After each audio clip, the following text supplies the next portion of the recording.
as we know, the Reds are overflowing with talent, a lot of infielders in their system. So on the roster and on the way. So this is kind of one of those things of, there's some excess there.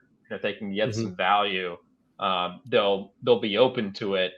I've been thinking about this for a little bit, and it's hard for me to find the most obvious fit on the market. Everyone wants young, controllable starting pitching. Right. So I don't know how seriously to take it, but the Marlins seem like they make some sense. The Dodgers maybe too, but I wonder if you've been thinking about that. But I think India, he's slowed down from a really good start to the season, but I feel like teams should be interested in him. Yeah, and I see people like, the Reds doing the Reds thing, like, trying to sell off, because India is obviously the most expensive of the guys in the infield right now, the Ellie De La Cruz, Matt McClain, Spencer Steer, Encarnacion Strand, because they're literally all rookies or in their second year.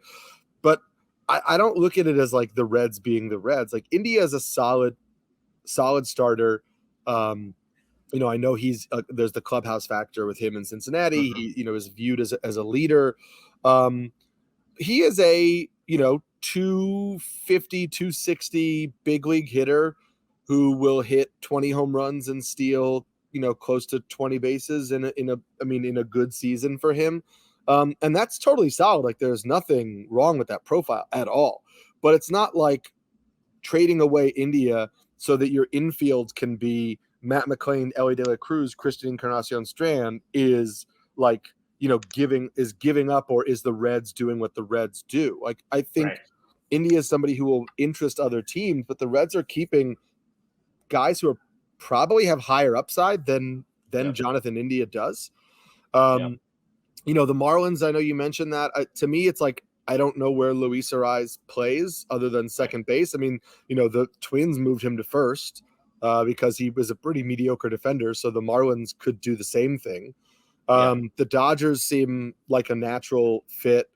I would say, the Giants have the Tyro Estrada injury. I know he's, I think he's on the way back, so that might not be a fit. You look at contending teams, like the Diamondbacks aren't really making that move because of Marte. Could the Phillies, I don't really know. The Braves are set there.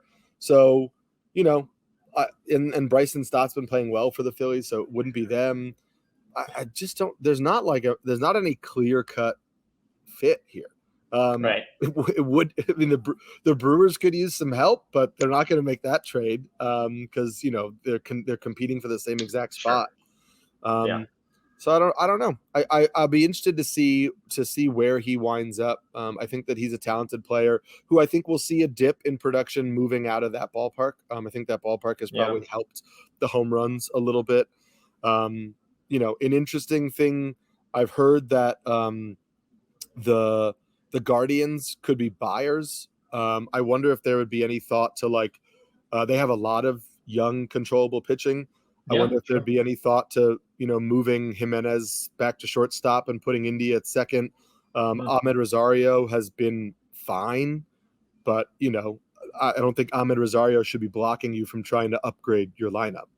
Yeah, especially the Guardians, who need all the help they can get offensively.